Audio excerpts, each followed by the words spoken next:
నేరాలు పెరిగిపోతున్నాయి. నేరగాళ్లు రూటు మార్చి ఏమాత్రం దొరకకుండా క్రైమ్స్ చేస్తున్నారు. మహిళలు, చిన్నారుల భద్రతకు ముప్పు ఎదురవుతుంటే మరోవైపు సైబర్ ఫ్రాడ్స్, హ్యాకింగ్స్, డ్రోన్ థ్రెడ్స్ వంటివి పోలీసులకు సవాళ్లుగా మారాయి. ఈ కొత్త తరహా నేరాలకు చెక్ పెట్టడంపై రాష్ట్ర పోలీస్ విభాగం ఫోకస్ చేసింది. నేరాలను నియంత్రించేందుకు మేధోమథనం చేస్తోంది. ఇందులో భాగంగా future ready AP police retreat పేరిట ఈ నెల 21, 22 తేదీలో విజయవాడలో వర్క్షాప్ నిర్వహిస్తోంది. ఈ సదస్సులో ఏ అంశాలు చర్చిస్తారనే అంశాలపై మా ప్రతినిధి జయప్రకాష్ గ్రౌండ్ రిపోర్ట్ ద్వారా అందిస్తారు.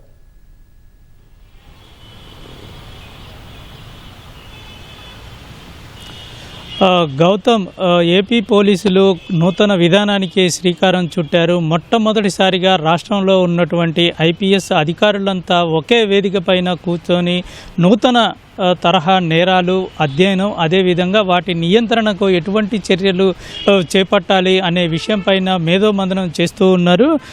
Future ready AP police retreat పేరిట 2 రోజుల పాటు సమావేశం జరగనుంది. అందులో మొదటి రోజు ఇనాగరేషన్ సమావేశానికి ఐపీఎస్ అధికారులంతా హాజరై 6 బృందాలుగా ఇందులో ప్రధానంగా విడిపోతారు. 6 బృందాలు 6 అంశాలపైన ఆ బృందాలు చర్చిస్తాయి. అనంతరం రెండో రోజు అంటే 22వ తారీఖు జరగనున్నటువంటి సమావేశంలో సీఎం చంద్రబాబు, హోంమంత్రి వంగలపూడి అనిత, డీజీపీ హరీష్ కుమార్ గుప్తా వీళ్ళ ఆధ్వర్యంలో వీళ్ళు చేసినటువంటి అనాలసిస్ను అటు సీఎం ముందు వినిపిస్తారు. ఆ తర్వాత ఆ కట్టడికి ఎటువంటి చర్యలు చేపడుతూ ఉన్నారు, ఇంకా ఎటువంటి విధానాలను అవలంబించాల్సి ఉంది, పోలీసింగ్లో ఎటువంటి మార్పులు రావాల్సి ఉంది అనేటువంటి విషయాలపైన ప్రధానంగా చర్చిస్తారు.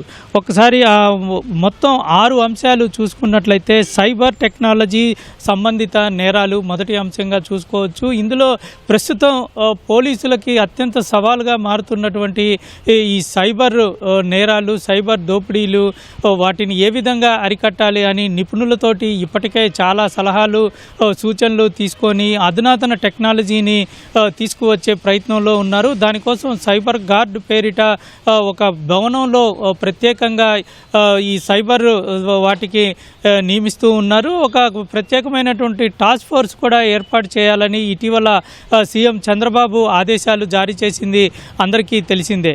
అయితే ఈ మధ్యకాలంలో సోషల్ మీడియాలో జరుగుతున్నటువంటి దాడులు, అదేవిధంగా నేరాలు, మరోవైపు మహిళలు, చిన్నారులపైన జరుగుతున్నటువంటి సోషల్ మీడియాలో జరుగుతున్నటువంటి నేరాలు, అదేవిధంగా పలు రకాలుగా డిజిటల్ అరెస్టు, పెట్టుబడుల పేరుతోటి లక్షల కోట్ల రూపాయలు దోచుకుంటూ ఉన్నారు. వీటన్నిటికీ కట్టుదిట్టమైనటువంటి నియంత్రణ చేసేందుకు ఎటువంటి చర్యలు చేపట్టబోతున్నారు, ఏ విధమైనటువంటి అవలంబన, అదేవిధంగా చట్టంలో ఎటువంటి మార్పులు తేవాలి అనే వాటిపైన చర్చించనున్నారు. దానికి ఒక అధికారిని, ఆ బృందానికి ఒక అధికారిని నియమించి ఆ బృందంలో చర్చించనున్నారు. మరోవైపు మహిళలు, చిన్నారుల భద్రత. ఇప్పటికే రాష్ట్రంలో జరుగుతున్నటువంటి మహిళలపైన నేరాలను అరికట్టేందుకు, చిన్నారుల భద్రత కోసం ప్రత్యేకమైనటువంటి ప్రణాళికలను సిద్ధం చేశారు. ఆపరేషన్ ట్రేస్, చిన్నారి తల్లి, దండాయన ఇటువంటి కార్యక్రమాలు ప్రత్యేకంగా చేపడుతూ ఇటు రాష్ట్రంలో ఏర్పరిచినటువంటి మహిళా పిల్లల సేఫ్టీ విభాగానికి ఒక ఐజీ స్థాయి అధికారి రాజకుమారిని ఏర్పాటు చేసి రాష్ట్రంలో జరుగుతున్నటువంటి నేరాలను ఆ బృందం, ఐజీ ప్రత్యేకంగా మానిటరింగ్ చేస్తూ ఉంటారు. జిల్లాల అధికారులకు సూచనలు చేస్తూ ఉంటారు. తప్పిపోయిన వాళ్ళని రక్షించటం, వెంటనే ట్రేస్ చేయటం, అదేవిధంగా ఈ నేరాల్లో నిందితులకు త్వరితగతిన శిక్ష పడే విధంగా చూడటం, ఇవన్నీ చేస్తూ ఉంటారు. Drone threats, critical infrastructure and counter terrorism, ఈ అంశం పైన డ్రోన్ టెక్నాలజీ ఇప్పుడు చాలా మనం చూస్తూనే ఉన్నాం. చివరికి యుద్ధాల్లో బాంబుల్లా కూడా వాడుతూ ఉన్నారు.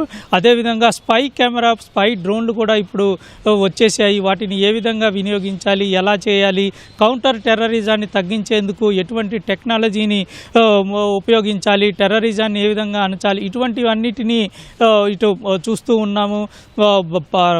ఇటు సరిహద్దుల్లో ముఖ్యంగా చూసుకున్నట్లయితే ఈ డ్రోన్ను వినియోగించి వాళ్ళ కదలికలు ఎక్కడెక్కడ ఉన్నారు అనే వాటిని సులువుగా గుర్తించవచ్చు. అదేవిధంగా రోడ్డు భద్రత, సురక్షిత రవాణా, అర్బన్ మొబిలిటీ ఇటు ఈ రోడ్డు భద్రతలో చూసుకున్నట్లయితే ఇటీవల చాలామంది రహదారులలో యాక్సిడెంట్లు కావటం, ప్రమాదాలు జరిగి ప్రాణాలు పోగొట్టుకోవటం జరుగుతూ ఉంది. వాటికి భద్రతకు సంబంధించి చేయాలి. అదేవిధంగా మానవ వనరుల సంస్కరణలు, శిక్షణ, భవిష్యత్తు నైపుణ్యాలు, సాంకేతిక ఆధునీకరణ, డిజిటల్ పోలీస్ ఆర్కిటెక్చర్ ఇటువంటి అంశాలపైన పూర్తి స్థాయిలో ఈ అధ్యయనం చేయనున్నారు. వీటన్నిటికీ ముందు సీఎం ముందు వీటి అవలంబించినటువంటి విధానాలు, కావలసినటువంటి మార్పులు, పోలీసు రంగంలో చేయాల్సినటువంటి సంస్కరణలు, వాటన్నిటికీ చట్టాల్లో తేవాల్సిన మార్పులు, వాటన్నిటినీ సీఎం ముందు వివరించేందుకు పోలీసులు సంసిద్ధమవుతున్నారు. గౌతమ్. కెమెరామెన్ సాయితో జయప్రకాష్, ఈటీవీ న్యూస్, విజయవాడ. ధన్యవాదాలు జయప్రకాష్.